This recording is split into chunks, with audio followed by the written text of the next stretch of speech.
السلام علیکم ورحمۃ اللہ وبرکاتہ۔ قرآن حکیم کی اصل دعوت ہے توحید کا غلبہ ہونا۔ دعا عبادت کی ایک خاص قسم ہے، یعنی کہ اعلیٰ ترین عبادت ہے دعا مانگنا۔ اور دعا کس سے مانگی جائے گی؟ صرف اللہ ہی سے۔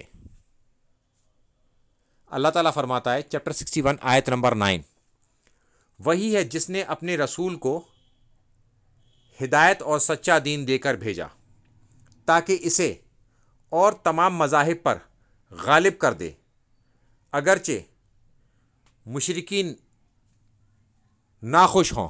جب توحید کا غلبہ ہوگا تو جو مشرک ہوگا وہ ناخوش ہو جائے گا، اسے یہ لگے گا کہ یہ قرآن کی یہ آیت اسی پر فٹ ہو گئی، اور قرآن کی آیت جس پر فٹ ہوگی اسے ہی ہدایت دے گی۔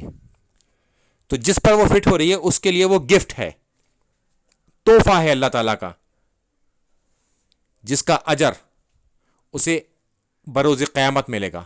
اگر کوئی شرک کرتا ہے تو وہ شرک چھوڑ دے، توحید پر آ جائے، اور اس کا اسے فائدہ نظر آئے گا، اس زندگی میں بھی اور آخرت والی زندگی میں بھی، جو ہمیشہ ہمیشہ کی کامیابی کی ہے۔ السلام علیکم ورحمۃ اللہ وبرکاتہ۔